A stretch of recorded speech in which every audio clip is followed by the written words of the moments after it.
Very good afternoon. The top business stories live from the Sky Newsroom. Electric vehicle targets are under review following job losses and a backlash from motor manufacturers. A fresh blow for the city as Just Eat reveals plans to abandon its London stock market listing by the end of the year. Thus, is the UK's nighttime economy under threats?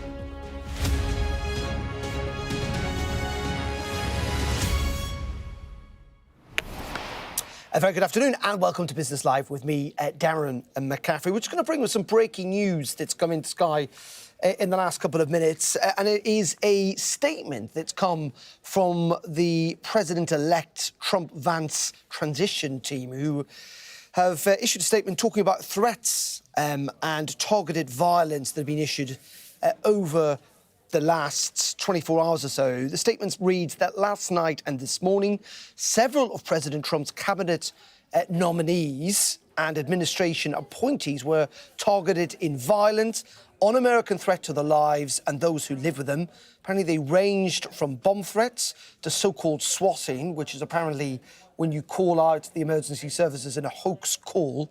In response, law enforcement and other authorities acted quickly to ensure the safety of those who were targeted. Presidents Trump and the entire transition team are grateful for the swift action. So claims there from the Trump transition team, and indeed it seems from President-elect himself, that there were threats made to that team, threats to their lives, targeted in what this statement calls violent, un-American threat to their lives that range from bomb threats to hoax telephone calls. So that statement just come in from the Trump-Vance transition team, suggesting, though, that the authorities and law enforcement acted quickly to ensure that those that were targeted are safe. We'll bring more on that as we get us. So we just got that statement. We'll get more details a little later on this hour. Let's move on, though, to our top business story, though, this afternoon, and that is that a significant move from the government on its target for electric vehicle sales seems to be happening effectively. It follows quite a backlash from the motor industry and the news that Vauxhall is closing its factory in Luton. Ministers have confirmed that they're carrying out a review into EV policy. Well, under the zero-emission vehicles mandate, the target for new cars sold each year is at 22%, but forecasts show this year that 19% of vehicles sold are going to be electric. And when it comes to electric vans, the government's target is 10%, but currently just 6% are expected to be all electric. Well, let's get more on this. Speak to our chief political correspondent, John Craig, who's live in Westminster for this afternoon. John, thanks for joining us. The government have been under pressure on this, haven't they? And it does look like they are going to change tack a bit. Well, it's not a U-turn exactly. It's not quite slamming the brakes on the race to net zero, but it seems to be certainly moving down a gear and slowing down a bit because the government has been forced into something of a retreat by announcing this review. Now, of course, it's all the result of the shock announcement last night that Vauxhall plans to close its Luton vans plant. Now, in the House of Commons today, first of all, there was a brief exchange on this between Kemi Badenoch and Sir Keir Starmer, and then a statement from the Business Secretary Jonathan Reynolds. What was striking about what Mr Reynolds told MPs was that the company, he was aware of this challenges, as he put it, about Luton just 10 days after the election. So, in other words, back in July. That prompted Andrew Griffith, the Shadow Business Secretary, to say that the government had made a panicked U-turn when it's already too late. Now, in the clash at Prime Minister's questions, Kemi Badenoch asked the PM, does he stand by his promise to ban the sale of petrol cars by 2030, even if more jobs will be lost? Well, he said that was an issue, of course, that was introduced by the last government and when she was the Business Secretary. But the big announcement really from the Business Secretary, the current Business Secretary, Jonathan Reynolds, and indeed from the Chancellor, Rachel Reeves, a little earlier, was that the government is planning to, as he put it, fast-track a consultation on ending the sales of new petrol and diesel cars by 2030. So they're going to speed up the review. that suggests that if not a panic, certainly the government sees it certainly as very urgent to do this. So the signs are that there could well be changes in perhaps some of those targets that you mentioned, Darren, or perhaps indeed the date of phasing out petrol and diesel cars. But clearly, the announcement from Vauxhall has really shocked the government, and they've been bounced into action here. And it does look as though either the timetable is going to be slowed down, or indeed some of the targets are going to be changed. Not a full retreat or a U-turn, but certainly a change in strategy and a reaction to that shock news from Vauxhall. Yeah, the word from the government is the destination's not changing, but maybe how they get there might have a few more curves in it, if you like. John Craig in Westminster, thank you very much indeed for joining us. Let's speak to Chris Patterman-Jones. He's chair of Charge UK, the trade body representing car charging companies here in the UK. Chris, there's a headline in The Spectator magazine today. Must be said, not necessarily a fan of electric vehicles, but it's from Ross Clark, and he says that the EV craze is killing our car industry. He might be able to point to yesterday and say that's an example of it. I have to say I haven't read that headline, but that certainly does seem like quite an extreme headline. I think there's an interesting debate taking place at the moment across the UK, and I think it's really good that the government has announced the consultation. I don't read quite so much into it as maybe your correspondent did. I think the government's been pretty clear that it is listening to all different sides and all different stakeholders within the industry, and is going to take a decision based on that. I don't think equally that some of the narrative around the softening of the ZEV or the zero emission vehicles mandate is necessarily going to bear out in the way that people are thinking of it. There are very many different ways that you could try and address the challenge that the automotive manufacturers are feeling. Certainly they would like to see EV sales being far higher than they are, and we would too as well. So as the charging industry, we want as many people to be in EVs as possible. I think the statement that EV is killing the automotive industry is pretty extreme and pretty unrealistic, really. We're seeing EV sales increasing year on year. So October is up 25% on the sales last year. Yes, again, we would like them to be higher, but there is interest from consumers. Consumers for their next vehicles are looking at EVs. And I think really what the government should be focused on is not softening the ZEV, but instead looking at how we can incentivize people to get into EVs as quickly as possible to support those automotive manufacturers who have made the pivot now to be bringing out fantastic new electric vehicles onto the market. So essentially, Chris, is your message to Jonathan Reynolds not to change anything, stick with the course, don't relax these targets?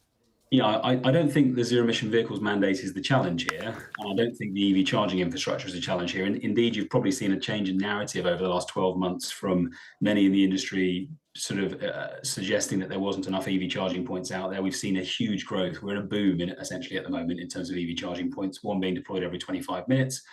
Huge numbers being deployed across the UK in all different locations. So I don't think that's the challenge. And I don't think the ZEV is necessarily the challenge. I think the challenge is demand. And I think there are a lot of things that have happened in the last couple of years which have dampened demand for EV, namely the flip-flopping that we saw from the last administration in government, moving from 2030 to 2035 with very poor communication to consumers. And consumers really need confidence in being able to make this switch.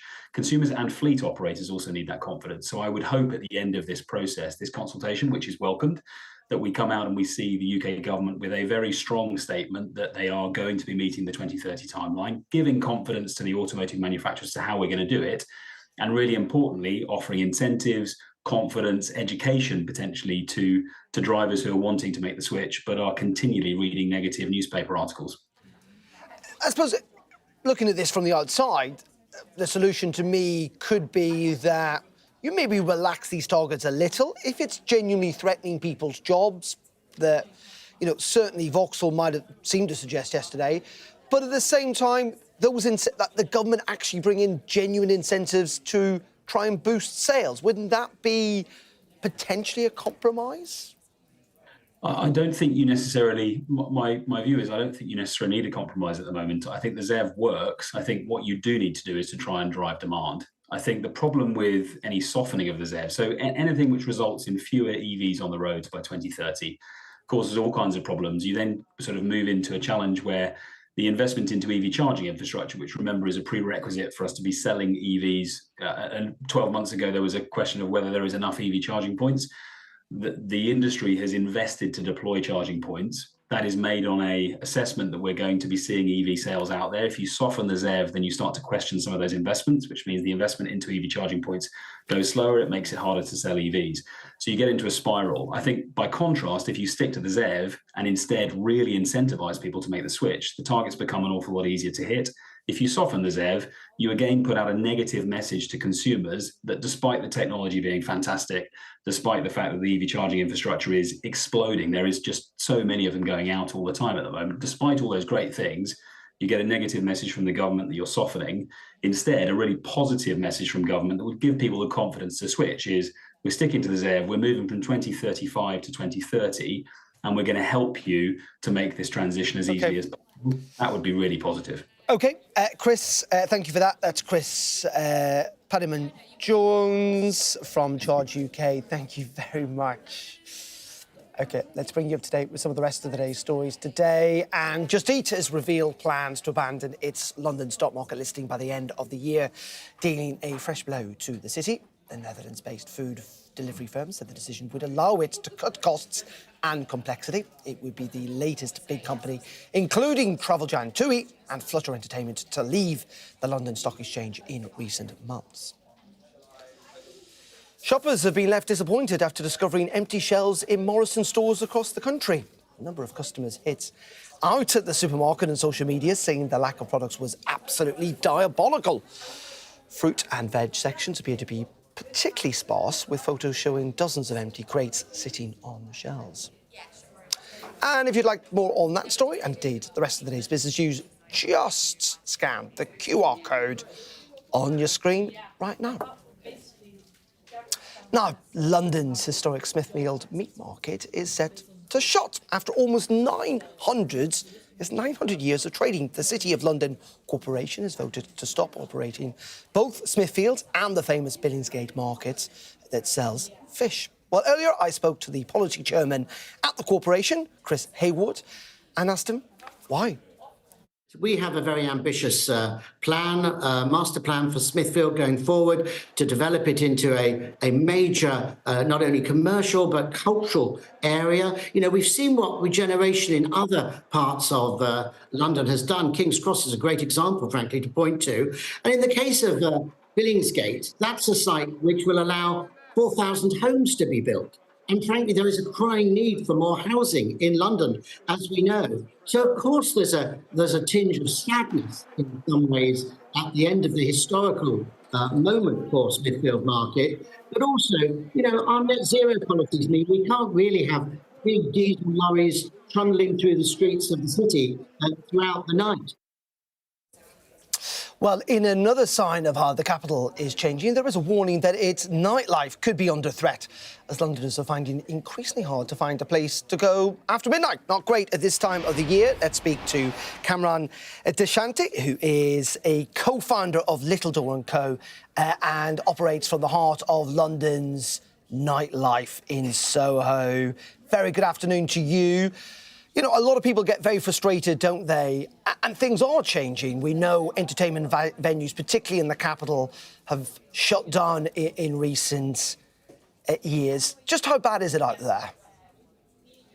I don't want to sugarcoat it. It's really, really bad. I think we've got 50 pubs shutting every month in the first half of this year in England and Wales. We've got 3,000 clubs, pubs and bars that have shut in London since the pandemic. It is a really, really tough market out there, and we're not making it any easier for ourselves. And why, I suppose, is the question. Because actually this is in some ways a real London problem. I mean, nightlife in cities like Leeds and Manchester and elsewhere have kind of bounced back, particularly from the pandemic. London less so. Yeah, absolutely. You're spot on. I mean, I think London venues are hampered by the local licensing committees and are unable to serve punters as a result. You mentioned some towns further up north. I think Manchester's a great example where the licensing committees are sort of more expansive in their thinking. And what we've seen is more and more openings there of late night venues. We've seen a lot of London brands looking to move some of their concepts up there, which obviously fantastic for Manchester. But, you know, we pretend we're a 24-hour city here in London, and we're really not. And the amount of closures really sort of emphasises that point. And I believe that at UCAM, you do a kind of, the house party kind of comes to you, or you go to the house party. Just explain the concept of what you're trying to achieve in London. Sure. So we now have 5 venues, and we basically style our venues to look like flats. And in essence, we throw house parties and dinner parties in those flats. So in the easiest way to understand it, like a Cluedo board, you might move room to room, from a living room to a kitchen to a bathroom, and you can have different experiences in each of those rooms. We just celebrated our 10th year anniversary, so we've been doing this for a while. And, you know, the clients out there demand more for their buck nowadays. I think we're lucky in that we provide an experience. You get more than just sort of coming out for drinks at our venue, whether you're sort of dancing in the kitchen to the DJ playing off the kitchen island, or you're taking photos in the bathtub, or playing Nintendo in the study. There's just a lot more going on there. And we're trying to give that house party experience to people who can't have it nowadays in their own house. You know, the survey that we undertook also showed that people are sort of 1 in 2 haven't had a house party this year. People are fearful of landlords, and noise complaints and so forth. And just very finally, Cam, I mean, I was not going to ask you really about what goes on in the bathroom in your venues, but I will ask you just very finally, just the pressure this time of the year, more importantly, these tax rises, just briefly, how much impact is that going to have? Yeah, I mean, huge pressure. The budget was really, really tough for us across a series of things, you know, and that comes off the back of COVID, you know, train strikes. There's just so many different things. We're lucky we've got 5 venues and huge demand for our venues, which is obviously fantastic. You know, if we'd only had 1 venue, this would be incredibly tough. Yeah. So my message to everyone is go out there, support your venues, your local venues, any venues during this Christmas, and you know, be aware of how hard it is for the hospitality trade out there. Okay, Kamran Didashti, thank you very much indeed for joining us from the heart of London's nightlife, or what remains of it there in Soho. Thank you. You're watching Business Live. Coming up in just a couple of minutes, we'll be looking at the markets. FTSE's barely moved today. All the details after the break.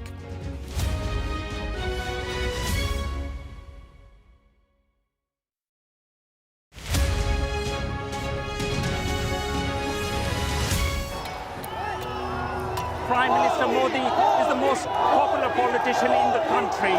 He is expected to win his 3rd term in these elections. Jubilation in the streets, while some emotional.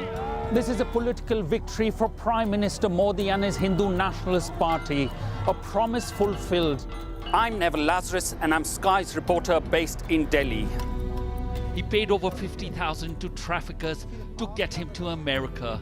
Instead, he was kidnapped, tied up, and threatened by smugglers. A commando from the state force walks me through to a Maitai village on the front line. Firing to civilian and they're burning our house. We cross to the opposite side, held by the cookies. When they fire, we have to retaliate. Sky News, get the full story first. Companies like these are helping India in its trajectory to be a serious player in space exploration. The enthusiasm is palpable. The young desire change. These elections are a pivotal moment for the country's economic and political history. The concern here is that the public healthcare system is inadequate. In a prayer, she's asking God to help understand what happened. I cannot carry on. God, help me. He says his world has crashed. Like him, there are scores of families searching for their loved ones.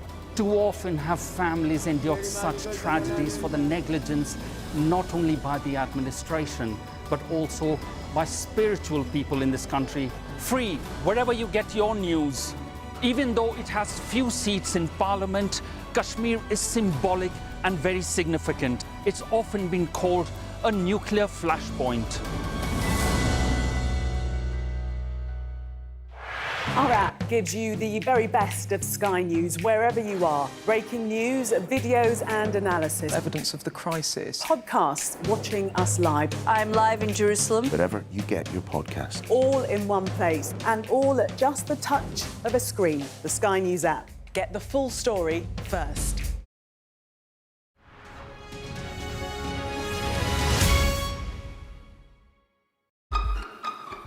We've got your Sunday mornings covered. From the front page and the sounds of the streets to the voices of the people who make the major calls and big picture politics beyond Westminster. We'll put you at the heart of our story. A new start to Sunday. I'm ready. Are you? Join me, Trevor Phillips, Sunday mornings on Sky News. Play Sky News. From the Sky News Centre at 7. Now that you're up to date, we can go into a bit more detail. Things can change incredibly quickly. Taken by surprise. Have you ever known a moment like this in British politics before? Yes. Cheers. We'll start with breaking news. Let's get the latest on the ground. So, by the end, we'll hopefully all understand what's going on in the world just that little better.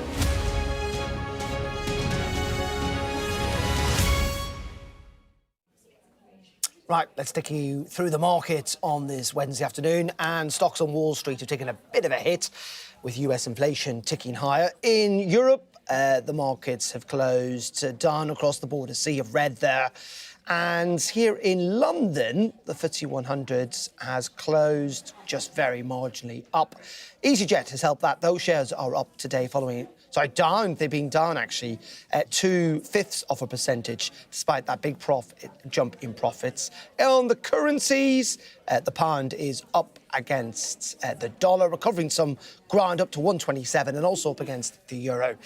And if we look at some Brent crude oil, it is at $72.81 for a barrel. Just up very, very slightly. Let's speak to Lucy Coots, Investment Director at JM Fin. Lucy, actually, let's start, if we can, with Just Eat, because we mentioned it earlier on in the programme, leaving the London Stock Exchange. Another blow. It is another blow, but it's a dual-listed company, so its main listing is in Amsterdam. But the sort of complexities and the highly regulated environment the London Stock Exchange offers, it adds a layer of costs. And actually, if you look on the flip side, we're all concerned that Shine might be listing in London, and I think we should take comfort that it's a highly regulated exchange, and so so there is that flip side. But it is disappointing to see it go. It is. There is some good news today, at least from one British company, and that is EasyJet.